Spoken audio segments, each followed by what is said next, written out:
गोपाल एक छोटे से गांव में अपने परिवार के साथ रहता था। उसकी बीवी तारा और 2 छोटे छोटे बच्चे, यही उसकी सारी दुनिया थे। गोपाल के पास थोड़ी सी जमीन थी जिस पर खेती बाड़ी करके वह अपने परिवार का गुजर बसर करता था। बहुत ज्यादा कमाई तो नहीं हो पाती थी, परंतु वह थोड़े में ही बहुत खुश थे और उन्हें 2 वक्त का खाना मिल जाता था। गोपाल का स्वभाव बहुत अच्छा था। उसकी किसी से कोई लड़ाई नहीं थी। वह हर एक की मदद करने के लिए हमेशा तैयार रहता था। गोपाल के खेतों में फसल तैयार होने ही वाली थी, बस बारिश का इंतजार था।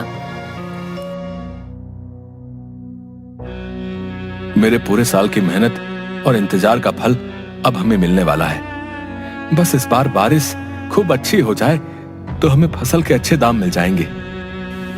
हाँ, भगवान से यही प्रार्थना करेंगे कि बारिश अच्छी हो, जिससे कि गांव में सभी की फसल बहुत अच्छी हो।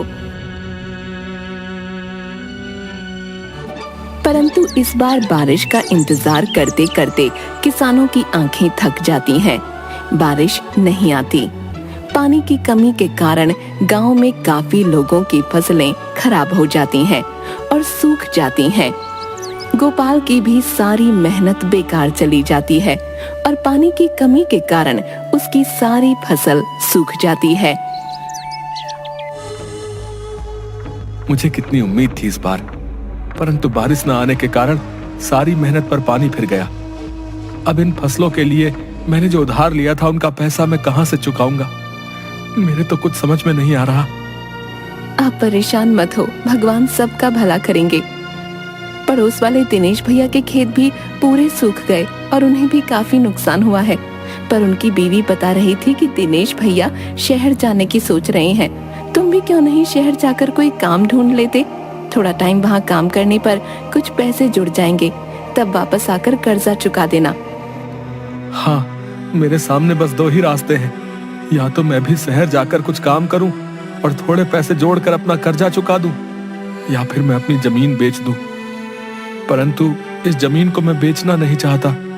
एक यही तो है हमारे जीने का सहारा। दोनों पति पत्नी बातचीत करने के बाद ये तय करती हैं कि गोपाल कुछ दिन शहर जाकर काम करेगा।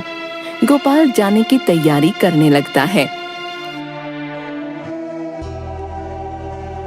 देखो तारा, मैं गांव से खाली हाथ जा रहा हूँ। वहीं जाकर पता चलेगा कि शहर में कुछ काम मिलता भी है या नहीं।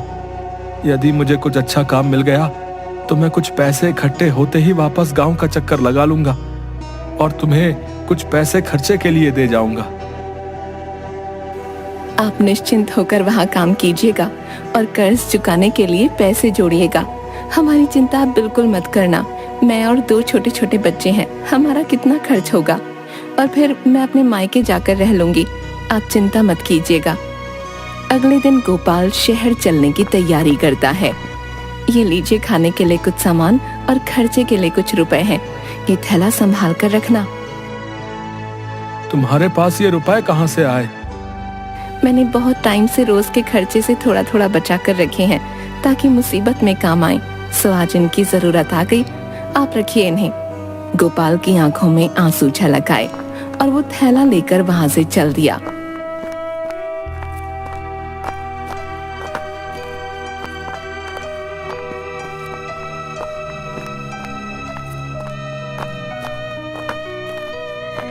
वहां पहुंचकर सारा दिन धक्के खाने के बाद भी उसे कोई काम नहीं मिलता। गोपाल बहुत चिंतित हो जाता है और सोचने लगता है, यदि मुझे यहाँ काम नहीं मिला तो मैं अपने परिवार का खर्च कैसे चलाऊंगा? और फिर मेरे सर पर कर्जा भी तो है। हे भगवान, मेरी मदद करना। गोपाल सारा दिन इधर उधर भूखा प्यासा घूमता है, पर उसे कोई काम नहीं मिलता। आखिर में निराश होकर वो एक पार्क के किनारे पेड़ के पास बैठ जाता है। तभी 2 जेब कतरे उसे देख रहे थे। अरे बिल्लू, इधर देख, वो पार्क के पास नया मुर्गा। देख देख, उसके हाथ में एक थैला भी है। क्या बात है उस्ताद, आती तूलती नदल आत नीलमा थुपल दोनों संभालती है। अबे तोतले, चुप कर और जो मैं बोल रहा हूँ ध्यान से सुन। तोली उस्ताद तोली। देख, 3 दिन से कोई मुर्गा हाथ नहीं लगा है, सो आज इसे ऐसे नहीं जाने देना है, समझ गया? मैं जाऊंगा और इसको बातों में लगाऊंगा। तू चुपचाप से इसका बैग उठा लेना और 1 2 11 हो जाना। समझ गया उस्ताद, समझ गया। अब देखो बिल्लू तो तमाल है। कल्लू गोपाल के पास जाकर, अरे रजनीश भाई, कैसे हो आप? है इतने दिनों से दिखे नहीं भैया। भाई आप कौन? माफ करना, मैंने आपको पहचाना नहीं। मेरा नाम रजनीश नहीं गोपाल है। अरे यही तो मैं सोचूं, मैं नाम भूल रहा हूँ आपका। इतने दिनों बाद मिले हो, कहाँ पहचानोगे? हैं? कैसे हो आप? सूरज कुंड से आए हो ना? अरे भाई मैं शहर में अनजान हूँ, अगर आप मुझे जानते हैं तो कोई काम दिलवा दीजिए।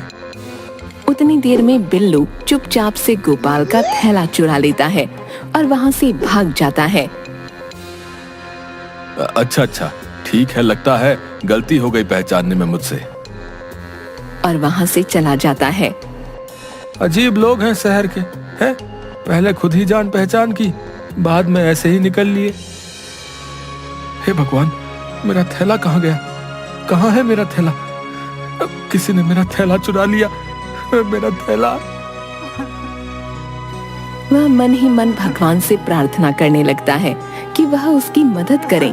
तभी गोपाल को एक व्यक्ति के चिल्लाने की आवाज आती है। वह व्यक्ति मदद के लिए चिल्ला रहा था। गोपाल आसपास नजर घुमाता है तो उसे एक अधेड़ उम्र का व्यक्ति दर्द से कराहता हुआ सड़क के किनारे गिरा दिखता है। वहाँ आसपास मदद के लिए कोई भी नहीं था। जो 2-4 लोग वहाँ से निकल भी रहे थे, उनमें से किसी ने उस व्यक्ति की मदद करने के लिए कोई हमदर्दी नहीं दिखाई। गोपाल उस व्यक्ति के पास जाता है और पूछता है, अरे आपको क्या हो गया? आप ऐसे क्यों गिर गए हैं? वह व्यक्ति कुछ ज्यादा नहीं बोल पाता, बस दर्द से चिल्लाता रहता है। गोपाल को कुछ नहीं सूझता। वो जल्दी से सामने रिक्शा रोककर किसी तरह उस व्यक्ति को उठाकर उसमें डालता है और हॉस्पिटल की तरफ चलने को कहता है। गोपाल उस व्यक्ति को हॉस्पिटल में ले जाकर डॉक्टर को देखने के लिए कहता है। इन्हें हार्ट अटैक आया है, हमें तुरंत इनका इलाज शुरू करना पड़ेगा। आप इनके रिश्तेदार हैं?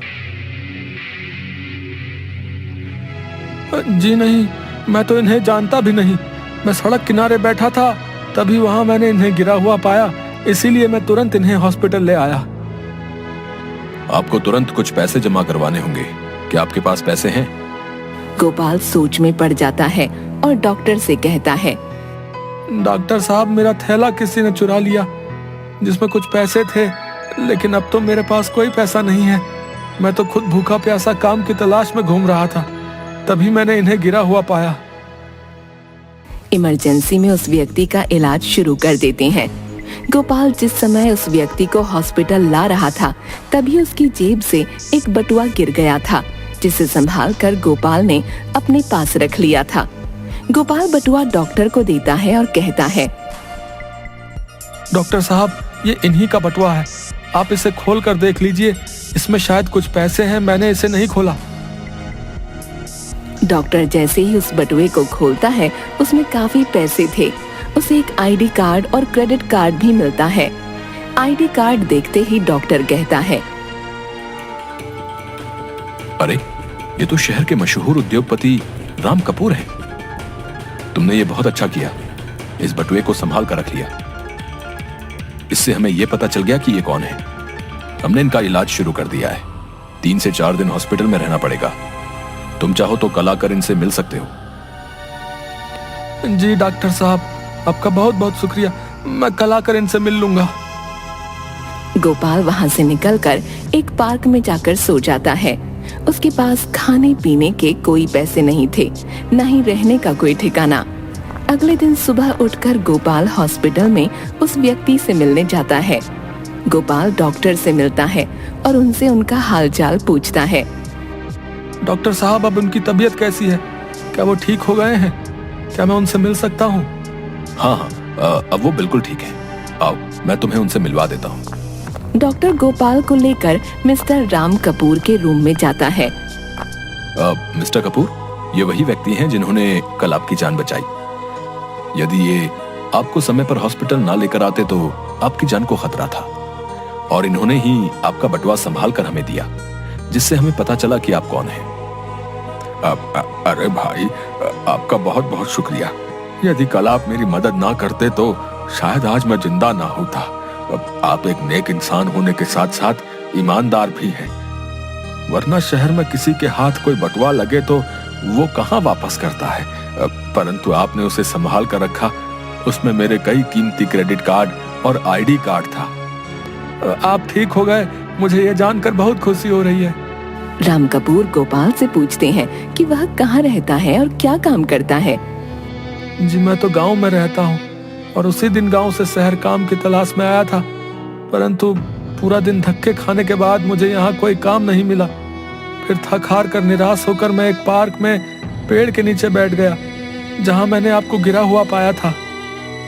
उसकी सारी बातें सुनकर मिस्टर कपूर बहुत हैरान होते हैं कि वह व्यक्ति इतनी परेशानी में था, फिर भी उसने उनकी मदद की। यह एक बहुत अच्छे इंसान की पहचान है। अब देखो गोपाल, कल मेरी छुट्टी हो जाएगी। तुम इसी समय यहाँ आ जाना। मेरे हॉस्पिटल से छुट्टी होगी तो तुम मेरे साथ ही मेरे घर चलना। मैं तुम्हें काम दूंगा। जी, आपका बहुत बहुत शुक्रिया। मैं कल ही समय पर यहाँ पहुँच जाऊंगा। अगले दिन गोपाल हॉस्पिटल पहुंच जाता है और राम कपूर के साथ उनके घर चल पड़ता है। राम कपूर के घर पहुंचने पर गोपाल उनका घर और गाड़ियां देखकर चकित रह जाता है और मन ही मन सोचता है कि वह कितने बड़े आदमी हैं। गोपाल घबराता हुआ राम कपूर के पीछे पीछे घर के अंदर पहुंचता है। राम कपूर उसे बैठने के लिए कहते हैं और उसके लिए कुछ खाने पीने को लाने को बोलते हैं। देखो गोपाल, तुम आराम से यहाँ बैठो और कुछ खा पी लो। मैं 15 मिनट में आता हूँ। गोपाल वहाँ बैठकर आराम से खाना पीना करता है। कुछ देर में राम कपूर वहाँ आते हैं और गोपाल से कहते हैं, गोपाल, मैं तुम्हारी ईमानदारी से बहुत प्रभावित हुआ हूँ। यहाँ शहर से थोड़ा दूर मेरी बहुत बड़ी फैक्ट्री है, जहाँ खेतों में काम आने वाले बीज और खेतीबाड़ी में काम आने वाले सामान का उत्पादन होता है। हमारा सामान दूर दूर तक बहुत से छोटे शहरों और गांवों में जाता है। मुझे एक ऐसे व्यक्ति की तलाश है जो इन सब चीजों की जानकारी रखता हो और ईमानदारी से काम संभाल सके। क्या तुम मेरी फैक्ट्री में काम करोगे? जी, खेती बाड़ी के बारे में तो मैं काफी जानता हूँ। मैं गांव में यही काम तो किया करता था और बीज और खाद की मुझे काफी पहचान है। बाकी आप जैसे बताएंगे मैं वैसा काम कर लूंगा। तो ठीक है, तुम मेरी गाड़ी से फैक्ट्री चले जाओ। वहाँ का मैनेजर तुम्हें सारा काम समझा देगा और रहने खाने पीने की चिंता मत करना। वहीं पर पास में तुम्हें एक घर मिल जाएगा। तो यदि तुम चाहो तो अपने परिवार को भी यहाँ बुला सकते हो। तुम्हारे बच्चों के स्कूल का एडमिशन और फीस सब मैं करवा दूंगा। गोपाल ये सब सुनकर बहुत हैरान और खुश हो जाता है। आपका शुक्रिया मैं कैसे अदा करूं? आपने तो मेरी सारी परेशानी ही हल कर दी। मैं आपको शिकायत का कोई मौका नहीं दूंगा। पूरी ईमानदारी से अपना काम करूंगा। शुक्रिया तो मुझे तुम्हारा अदा करना चाहिए। तुम्हारा बहुत बड़ा एहसान है मुझ पर, जो मैं कभी चुका नहीं पाऊंगा। ये सब तो कुछ भी नहीं। यदि तुम्हें किसी भी चीज की जरूरत हो तो तुम बेझिझक मुझसे कह सकते हो। राम कपूर कुछ पैसे गोपाल को देते हैं और उससे कहते हैं कि वह गांव में जाकर अपना कर्ज चुका दे और अपने परिवार को लेकर यहाँ आ जाए। गोपाल वह पैसे लेकर खुशी खुशी गांव की तरफ रवाना हो जाता है और वहाँ जाकर अपना कर्जा चुकाकर अपने परिवार समेत वापस शहर आ जाता है।